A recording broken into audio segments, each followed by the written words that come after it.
Therefore, my beloved brethren, be ye steadfast, unmovable, always abounding in the work of the Lord, for as much as ye know that your labor is not in vain. Alrighty, welcome to episode 13 of the Steadfast Podcast. I'm Caleb. And I'm Joe. So, Dad, quick question before we get started. Okay. When is too soon to start decorating for Christmas? Before Halloween. Before Halloween's too soon? Yeah. Okay, because I set a record this year. I was able to make Lindsay wait until November 5th, which might be the longest she's waited to start decorating. All right. But I don't know. Y'all put in the comments when too soon, or when is too soon to decorate Christmas. So, Dad, have you had a good week? I did. Had a pretty good week. Do you have a wow moment for us? I do have a wow moment. Okay, let's hear it. Okay. I Make will me go let you wow. hear it. So here's my wow moment is I'm starting to really understand God's patience with me in more ways than I can describe. A lot of it is just Him being patient with me even in my lack of boldness in life. Yeah. You know, like I look back and every time that I've taken a risk on something, it's not like I have failed miserably and that it's just been the end all for everything. Yeah. You know, I mean, the Lord has really been there for me on those risks that I have taken in life. It's just my lack of boldness. I haven't taken more risks than what I should. You know, there are some risks in life that I know I should have taken that I didn't. And then when everything clears, I see, okay, if I would have taken that risk, you know, I would have been better off, or my family would have been better off. Yeah. But yeah, God is still patient with me. Yeah. And so I think that's amazing. So That's awesome. Wow. So I don't know if I'm just saying my lack of boldness is just a better way of saying my lack of faith. You know? Yeah. In your weakness, Christ shines. Yeah. Yeah. So my wow moment, and just for a generic word, is family. Just because I was thinking about, you know, when we were preparing for Christmas, like tonight, me and Lindsay are coming over and we're going to help y'all decorate the Christmas tree. Like just doing stuff together as a family. Yeah. You know, it's just been really fun. Or like whenever me and you work on business projects together, like as a joke, we'll sometimes say, man, I can't run $1 million business with someone and then fill in the blank with whatever's going on. But I honestly don't think of anyone else I could run a business with other than family. Yeah. You know, and like Jonathan, he's getting to where he can roll up our smallest inflatable. And that's just cool to see, because whenever he first would help, he couldn't do that. Yeah. You know, so it's like also seeing how Jonathan and Evelyn is growing in the business. So it's just awesome to see everything come together. Yeah. So it sounds like between our two wow moments that the family business is a good thing and we should be taking more risks with the family business. And not take it for granted. Yeah. Yeah. So there won't be a lack of boldness. Appreciate it more. I guess I should say, Lord, I believe. Help me with my unbelief. Yeah. Yeah. So, all right. Well, that's it for our wow moment. Dad, do you know what time it is? Hot topic. That's right. So our hot topic for the week is, what are the top 5 must-have foods for Thanksgiving? Okay. All right. We're doing top 5. Do you want me to go first so you can hear my list? Sure. Are we going to do, you going to do all 5? Do you have 5 things in mind? You sound underprepared today, so I just didn't I'm know. ready. Let's go. All right. Do this. I'm going to list my 5 and then you list your 5th one. So we're going from 5th to absolutely half. Does that make sense? Sure. Okay. So my 5th one is bread rolls. Okay. That's almost with any family get together. There has to be bread rolls. It's just the perfect filler food. Right. But especially on Thanksgiving, just running the bread rolls through mashed potatoes, just putting it all together. Bread rolls is a must-have for Thanksgiving dinner. Yeah, it's like it's your second utensil. You know, if you're getting something with your fork, you use your biscuit or roll to. And if you want to make sure there's less dishes to do, just tear the roll in half, and there you go. There you go. Got 2 utensils. That would be called a slider, son. Yeah, okay. Those are homemade sliders is what that is. A mashed potato slider. Carbs on carbs. All right, so Dad, what's your 5th?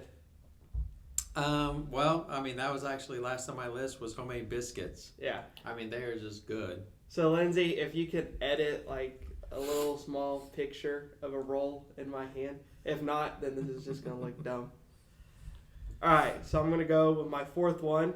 I kind of revealed it earlier. Is mashed potatoes. Okay. You have to have mashed potatoes on Thanksgiving. That wasn't even on my list, but yeah, I mean, maybe it's just because I take them for granted, but Yeah. okay. For me, it makes the meal.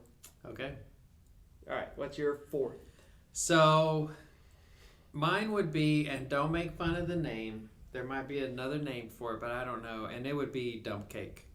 Dump cake? Yes, I love it. It is where you take like pineapples and cherries, pie Okay. filling, and you put it in a cake pan, and you put like cake mix, I think, on top of it, and then butter on top of that, and you cook it in the oven. Yeah.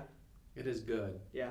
I mean, you could serve that to me in May or June, and I'll start thinking about the holidays. I'll start thinking about Thanksgiving and Christmas. It is just a staple. Yeah. I love it. That's good. No arguments here. All right, so my third one, I am going to jump to desserts. We always called it puppy chow, Yeah. but I don't know if anyone else calls it that because Oh, they're yeah. also That's referred what it's to called. as muddy buddies. So Right. like the Chex Mix cereal mixed with the peanut butter and chocolate and then powdered sugar. The reason I think about Thanksgiving stuff with this is because that's when Mom would generally make it. Is when Thanksgiving would hit. Yeah. Just because I mean I honestly don't know why. I don't know if it's just an easy dessert to make in bulk, but Thanksgiving and then in Christmas I think about Yeah. the puppy chow. So that's my must have, especially for Thanksgiving. Oh, yeah. I can see that. So, I guess my next one would be turkey. Turkey. Mm-hmm. What is this your third one? Yeah. Turkey's only the third? Is that okay? It's my Yeah, list. no, hey, it's your list. You can have it. So, I like turkey. So, I like to smoke the turkey. Yeah. So, What was it a couple years ago we tried smoked brisket mhm. for Thanksgiving? That was good. Yeah. That was the only So- acceptable replacement for turkey. So we've tried. I think the best way to do the turkey, though, overall, is to make sure you brine it Yeah. at least the day before. Are we starting a new segment, Cooking Advice with Dad? No, I'm talking about the turkey. Oh, okay. Turkey with Dad. So, because once we started doing that, it was just kind of like a game changer. Yeah. So smoking it became really good, but even if we didn't smoke it, it was still good. Yeah. And I really think it's because we would brine it. Yeah. The only time we say it's okay to smoke is when Yeah. you're smoking food. Yeah. Okay, so number 2 on my list is pumpkin pie. It's not Thanksgiving without pumpkin pie. Yeah. I mean, that is the number one dessert I think of. That made it, so that's the second most important food to have on Thanksgiving. It has to be pumpkin pie. Pumpkin pie. Absolutely. Yeah. What's your number 2? So mine was actually brisket. Brisket. Mm-hmm. Okay. So I think it's just because it became one of our traditions in the family. So I look forward to that, and of course for Thanksgiving you start thinking about family, and then you start thinking about family traditions, and of course ours was brisket. Yeah. I wanted to do something new one year, so I smoked a brisket, and It was so good. it was really good. Yeah, it like melted in your mouth. It was So good. now I Yeah. think of the holidays now when I Bad smoke news a is brisket. now I'm hungry. So, all right. Well, my number 1. Actually, before I give you my number 1, I want to give him an honorable mention. Is cherry cobbler. Yeah, cherry cobbler's Just because whenever growing up, that was when I started helping Mom get everything ready. Yeah. She taught me how to make cobbler, and I think because I knew how to make it, made me enjoy it more. You know what's interesting in these lists? I don't think either one of us, at least we haven't done our number 1 yet. I guess I should wait. But we haven't had a casserole. Yeah, that's and those true. are dishes that are made a lot and would prompt people to think of Thanksgiving is casseroles. Yeah. Did we ever do a casserole? I don't I ever don't remember. think so, because we didn't really. Mom likes them, but we never really did, so she just wouldn't make them. But I don't know. They might start making them now. All right. So what's your number 1? All right, so my number 1 must have is turkey. Okay. You have to have turkey for Thanksgiving. Yeah. That is just, whenever I think of Thanksgiving, the first thing I'm always going to think of is a turkey leg. And so that, yeah. I mean, that could be because of tradition. Yeah. But absolutely turkey is a must-have. So, sorry, I was looking it up. So, I think Lindsay likes sweet potato casserole. Okay. Right, isn't that the sweet potato with the marshmallows on top? I don't know. I don't eat casserole. I hope that's a sweet potato casserole. Whatever that dish is called, the first time I had that, the sweet potato with the marshmallows on top, was when we went to Texas to her side of the family for one of, like, Thanksgiving, like a couple of years ago. And they had that, and it was delicious. The marshmallows made it. But I was just looking at the different type of casseroles. Oh, okay. They had. All right, Dad, please reveal your number one pick for must-have. So, number one pick for must-have for Thanksgiving. And I think it would be number one on more people's lists if they knew how to serve it. Okay. I really do. Okay. And it's cranberry sauce. Cranberry sauce. Now, there is a secret to how you serve it, to how you present it, so that it tastes better and it just complements everything better. And the secret is you have to keep the shape of the can. The shape of the can? Whenever you serve it on the dish. This right here, this is why this is my number one dish, is because this goes perfect with turkey. Okay. And it's also a dessert. So if you don't feel like getting up and going and trying some new desserts or something, you just have some more cranberry sauce. But it has to be canned. Canned and jellied. And jellied. So and no it has lumps. to keep the shape of the can. That's just like a bonus. If you can keep the shape of the can when you serve it, people will love it. Yeah. I've never had it, so I don't know if I'd like it. I do Probably feel... because I would eat it all. Probably. I feel like people are going to disagree because there's a certain, like, disliking to canned foods. Well, that's fine. This is America. They're free to be wrong if they want to They're be. free to be wrong. All right, so there's our list for top 5 must-have foods. So put your lists in the comments. We'd love to hear and to read it.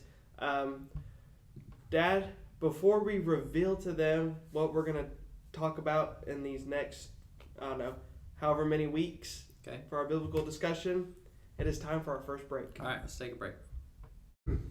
All right, and we are back.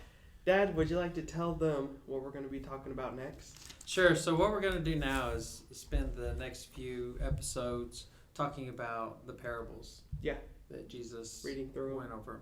Absolutely. So, I just wanted to explain this real quick. In case anybody's watching and they don't know, the best way I've heard a parable explained is it's an earthly story with a heavenly meaning. So Jesus is giving us these examples, but there's going to be a heavenly meaning behind it. Or a more, I don't know how to say it, how else to say that. But, so today we're going to be talking about probably one of the most popular parables is the prodigal son. We're going to be reading out of Luke chapter 15 for this one. Just a little bit of a background or backstory on Jesus' build up to it is, I'll read the first couple verses in Luke chapter 15. Then drew near unto him all the publicans and sinners for to hear him. And the Pharisees and the scribes murmured, saying, This man receiveth sinners and eateth with them. So Jesus was fellowshipping with the people, the lost people, people that he came here to save. And the Pharisees started talking bad about it, saying, how can he just do that? How can he sit here and just hang? I don't want to say just hang out, because he was leading them. But so now the parables that we're looking at, and this is like the third one that Jesus mentions after that, is it's basically to remind them just how important lost people are. Yeah. And how important we should be taking that in, the salvation of their souls. Yeah. So all right, you ready? Yeah. Okay. So, Dad, if you want to start off for us. Okay. So Luke 15, starting at verse 11. Yep. And we'll just read a few verses at a time. Okay. And he said, A certain man had 2 sons, and the younger of them said to his father, Father, give me the portion of goods that falleth to me. And he divided unto them his living. And not many days after, the younger son gathered all together, and took his journey into a far country, and there wasted his substance with riotous living. And when he had spent all, there arose a mighty famine in that land, and he began to be in want. And he went and joined himself to a citizen of that country, and he sent him into the fields to feed swine. And he would fain have filled his belly with the husks that the swine did eat, and no man gave unto him. And when he came to himself, he said, How many hired servants of my father's have bread enough and to spare, and I perish with hunger? I will arise and go to my father, and will say unto him, Father, I have sinned against heaven and before thee, and am no more worthy to be called thy son. Make me as one of thy hired servants. And he arose and came to his father. But when he was yet a great way off, his father saw him, and had compassion, and ran and fell on his neck, and kissed him. And the son said unto him, Father, I have sinned against heaven and in thy sight, and am no more worthy to be called thy son. But the father said to his servants, Bring forth the best robe, and put it on him, and put a ring on his hand, and shoes on his feet. And bring hither the fatted calf, and kill it, and let us eat and be merry. For this my son was dead, and is alive again. He was lost, and is found. And they began to be merry. Now his elder son was in the field, and as he came and drew nigh to the house, he heard music and dancing. And he called one of the servants, and asked what these things meant. And he said unto him, Thy brother is come, and thy father hath killed the fatted calf, because he hath received him safe and sound. And he was angry, and would not go in. Therefore his father came out and entreated him. And he answering said to his father, Lo, these many years do I serve thee, neither transgressed I at any time thy commandment, and yet thou never gavest me a kid, that I might make merry with my friends. But as soon as this thy son was come, which hath devoured thy living with harlots, but thou hast killed for him the fatted calf. And he said unto him, Son, thou art ever with me, and all that I have is thine. It was meet that we should make merry and be glad. For this thy brother was dead, and is alive again, and was lost, and is found.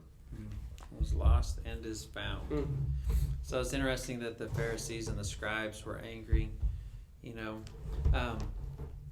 Whenever the prodigal son came home, who hated to see him come home? The older brother. No, the fatted calf. Oh, the fatted calf. Man, I thought we were about to get serious here. I had a serious answer. So there are three people that this story focuses on. Okay. The youngest son, the oldest son, and the father. Okay. So let's talk a little bit about the youngest son first, the rebellious sinner. The rebellious one. So there in verse 12, Father, give me the portions that falleth to me. He felt entitled. Yeah. So I don't know which way we want to go with this. I've made some notes. He felt entitled, which is a problem, which I guess is nothing new. We want to talk about how the younger generation feels entitled. That must always have been a thing. Yeah. It's just part of our sin nature. Yeah. And then he initiated it. So back then, the father could have been like, you know what, I'm going to retire early. I'm not dead, but I'm going to go ahead and divide up my stuff to you guys now. Yeah. And that would have been okay. But the fact that the younger son initiated it showed a lack of disrespect and disregard for his dad as the head of the family. Yeah, I mean, essentially he was also like, Dad, can you hurry up and die? Yeah. Or he's like, man, I don't have time to wait for you to die. And we see what happens here whenever he had a total disregard as his father, as the head of the family. Yeah. Because he was still living there. It pretty much ruined his life until he repented. Mm-hmm. So disregarding the father as the head figure of the household ruins lives. Yeah. That's not a very popular opinion today. No. In this case, it was the son that did it. Yeah. It could easily be, I think, The father. Oh, the father. The father could do it. He could totally disregard his responsibilities as the head of the family, and it's still going to ruin lives. Yeah. The mother could do it, or the wife. The wife could do it, and she could be disrespectful to her husband in front of the kids. And I think we would have the same outcome, that it's going to ruin lives. Yeah. Like, I think recognizing and respecting the dad as the head of the family is a bigger deal than what we grasp sometimes. Yeah.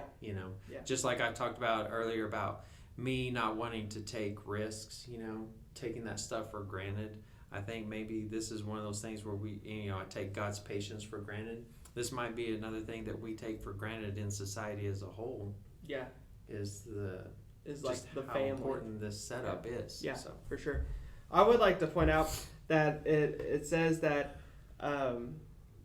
he got all of his stuff and he journeyed to a far country, and then he wasted all of his stuff. Mm-hmm. So part of me thinks that the youngest son, he had to have known what he was doing was wrong. Like a little bit. That's why in my mind, that's why he would have fled to go somewhere else. Because he wanted to live however he wanted, and he didn't want to hear any of it from his dad. Like, he didn't want to hear any corrections or any life lessons. Right. He definitely took that for granted. But, he would have felt shame, too, I feel like, if he stayed around his dad's area and started to live like that. Yeah. But he didn't want to have any of that guilt, so he just ran away. Yeah, he just had that mentality of, I know how to do this better than you. Yeah. Thing, kind of like the YOLO, you only live once. He's probably thinking, why are you working, Dad? Why are you working so hard? We've got all this stuff. Let's just enjoy it. Let's live it up. Yeah. I know how to live life. I'll prove it to you. Give me my portion and just let me live my life. Yeah. And what's interesting is it got to the point to where, so the dad was able to give him a portion, which meant the dad could take care of himself, the dad could take care of his household, and the dad had something to pass on to his kids. Yeah. So here's this youngest son that thought that he knew better for whatever reason, and not only would he not have been able to take care of his kids, he wouldn't have been able to take care of his wife, and because we see here he couldn't even take care of himself. Yeah. So it's like he didn't want those life lessons, that life experience, which is necessary. Yeah. So, Dad, what's that saying? I need you to say it because I don't know how. Hard times create. Do you know what I'm going with? Oh yeah. Do you know that it? one podcasters? Do you know I it? might have to think Off about the it. top of your head. So, hard times create hard men. Hard men create soft times. I think so. Soft times create soft men. And soft men create hard times. Soft men Yeah, create I hard think times. that's it. Yeah. Yeah, that's what I was thinking about whenever you were telling me that. Yeah. So he kind of did that to And himself. he wasn't prepared for anything that was going to happen. You know, like he wasn't thinking, oh man, what if, like it says in the story, like a famine hit the land, and he was not prepared for that. Yeah. He was only prepared for the best case scenario. Yeah. Yeah. And because it sounds like he definitely didn't put in the time of hard work. You know, he just wanted his inheritance right then and there, and then just split. And I've preached on the prodigal son a lot, and I've heard a lot of sermons on it. And so whenever I look at it, I try to be like, okay, what did I miss last time I studied these scriptures? What else is there? There's so much wisdom in the Holy Scriptures. I just can't get enough. So I'm like, what's new? Basically, is what I'm trying to say. Yeah. Something that I hadn't looked at before was this son went, and kind of going back to what I was talking about, he no longer honored his father. He broke the one commandment with promise. Yeah. To honor your father and your mother, and that thy days may be long in the land which the Lord thy God give you. So he broke that one commandment, and guess what? He was fixing to die. If he wouldn't have repented and went back home to show that honor to his dad, he most likely would have died and not lived a long life. So go figure, the Bible would have been correct. Yeah, I mean, he was getting so low to where, like, pigs were eating better than him. Mm-hmm. I mean, we've had pigs before. They are gross. They're gross. There is no way I would. Yeah, it was smelled bad. Yeah. So the fact that that was better living than his low estate, you know what I mean? Yeah. I mean, he definitely hit rock bottom. Yeah. Which led to his, like, moment of redemption. Yes. You know, sometimes, I mean, I'd never want to have to hit that point in life a lot. I feel like, you know, I've hit some pretty low lows, but sometimes that's what it takes to appreciate the Father. Yeah. You know, to realize, because you got to think, whenever all this happened, whenever he hit rock bottom, he was like, you know, I'm going to go, and he had this mindset of, I'm not even good enough to be called his son, you know. Yeah. I'm going to try to convince him to make me a hired servant. And I think that's where true transformation comes from, because he went from a mindset of complete entitlement to a mindset of real humbleness. Yeah. And I'm not talking about the 21st century American church humbleness where, you know, I'm proud of my humbleness kind of thing. I'm talking about pure humility. Yeah.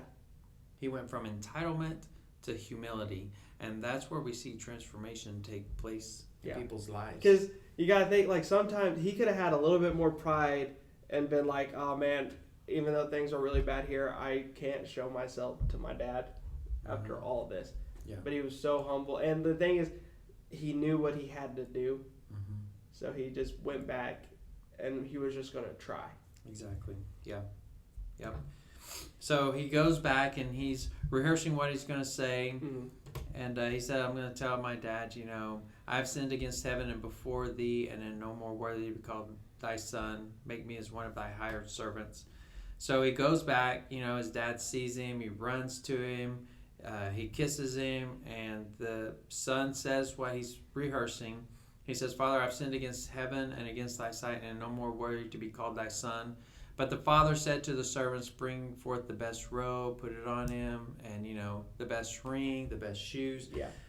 He didn't even get the whole speech out. Yeah. Yeah, and he was forgiven. I mean, that's amazing. Yeah, that's compassion.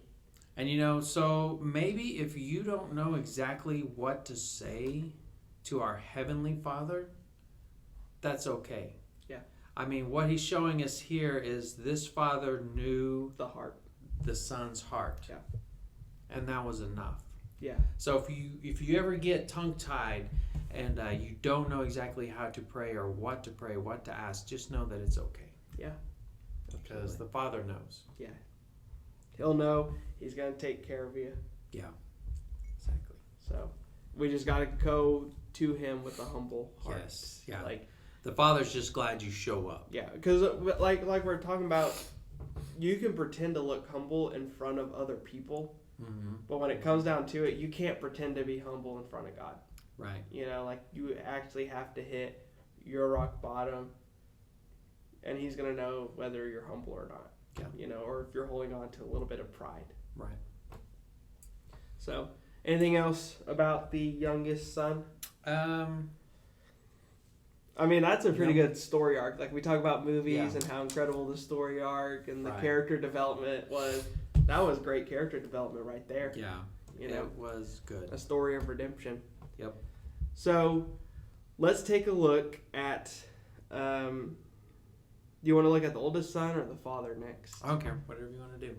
Let's look at the oldest son. All right. So, Jesus tells this story to the Pharisees because he's, like you said, he's trying to show, hey, when anyone wants to come to the Father, wants to know more about the Lord, we need to be rejoicing. We need to be excited, you know. And the oldest son here represents the Pharisees. He's kind of a little upset. Is it verse 29? Yeah. And he answering, or I'll start with 28. He was angry and would not go in. Therefore came his father out and entreated him. So he was angry that his father was putting together this huge celebration at his younger brother returning home. Yeah. And he did not even want to participate in the party. Right. And then we see in 29, and he answering said that to his father, Lo, these many years do I serve thee, neither transgressed I at any time thy commandment.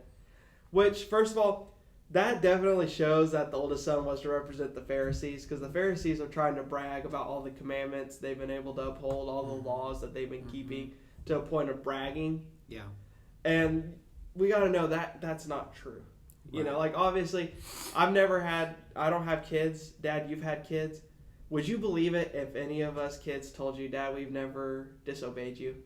No. Everything you've told us to do, we've done it perfectly. Yeah. I mean, maybe Jonathan, you would believe that. But, so. And we know that's not true because his true motives were exposed right then. Yeah. I mean, yeah. He wasn't doing it just out of a heart of goodness. Yeah. And then in the finishing of verse 29, and yet thou never gavest me a kid that I might make merry with my friends. So really, he had the same idea as the youngest son. They weren't really that different. The youngest son wanted the wealth, and he got the wealth to go and party with friends. Yeah. The oldest son was waiting, trying to be better, but at the heart of it, he just wanted to go and party with his friends. Yeah. You know? Yeah. And I would like to say this as a side note, is to the people out there listening, especially the ones that have been Christians for years, let us not ever get to the point to where we feel like we are that older son.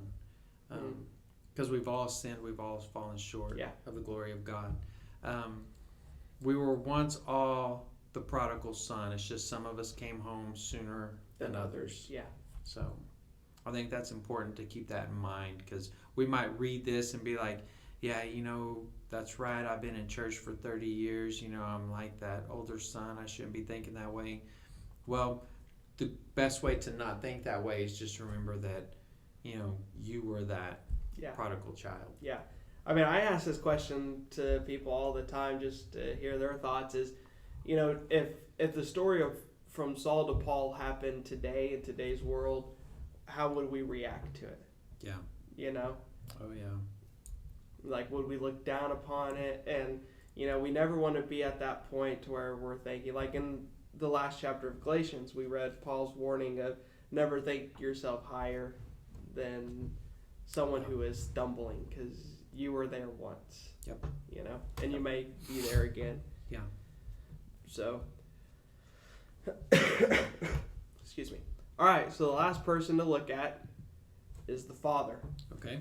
So I think as Christians, we can learn a lot from this and his actions. So, Dad, do you have anything you want to say real quick? Go ahead. So he was just excited. Like some people might say he exaggerated in his actions, to throw this huge feast, to give him the best of everything, And what it seems like is he was giving the youngest son more of what he had owned. You know what I mean? Like the oldest son never complained that the father was taking his inheritance for the younger brother. Right. And so in my mind, like the father was taking stuff that he already had set aside for him, and he was giving it to the younger son. Mm-hmm. Because whenever we come back, like I put this quote down that I was reading in my one of my Bible commentaries. Is it talks about this story, and it describes it as nothing short of full restoration. Yeah. Yeah. And I wish I could remember the verse. I'm pretty sure it's one of the letters Paul wrote. But he writes about, like, when we're forgiving, we're not just to forgive, we're supposed to forgive and comfort. And that's what the Father does here. Yeah. He forgives the Son, but he doesn't like, oh, man, I forgive you, but I don't quite trust you fully, or I'm going to keep my distance from you. He embraces him, shows him love. Yeah. Like full restoration happened. Yeah. Yeah, there was no, I'm going to forgive you, but keep my distance. And we know that there wasn't, because he was too busy celebrating. Yeah. I mean, he was too excited. Yeah, he was too excited to have that mindset. Yeah. And I think people underestimate the Heavenly Father. Like, it looked like this prodigal son was underestimating his father. He made this big, huge speech. and he was hoping it was going to pay out. Just hire me like one of your servants. Yeah. Just give me a job. I don't expect to be part of the family. Just give me a job. Yeah. I mean, that reminds me one time, and it still breaks my heart whenever I was preaching down at the Riverwalk, and I was talking to this one gentleman about the Lord, and he just kept telling me, he was like, it's just too late for me. I just have too much of a reputation as a thief. And I just tried to tell him, it's not too late. Yeah. But he's like, no, everybody knows me as a thief. It's already too late for me. I've already done too many bad things. And I mean, I could not convince him that it wasn't too late. Yeah. So. Yeah. Wow. Yeah, it's never too late, because then at that point you're limiting the grace of God, and there is no limit to that. Another thing I want to point out is, this is something I never caught, was whenever the older son is upset and won't go out, guess who comes out to him to talk to him? It's the father. Yeah. Again, like whenever the youngest son comes back, the father sprints out there. Yeah. Whenever the older son is upset and refuses to go in, the father is the one who comes out and goes and talks to him. Yeah. So what does this tell us? When parenting done right, it is going to wear you out. Yeah. Yeah. Start running sprints now. Yeah. But it's a good kind of wearing you out. I mean, he was obviously excited Yeah. and cared for them. So Yeah. Yeah. Yep. He definitely took his role as the father very seriously. Yeah. Because like even when the youngest son went out, like most of the time, whenever the kids, I've heard a lot growing up, like, man, when I turn 18, I'm gonna go out and I'm gonna do whatever I want.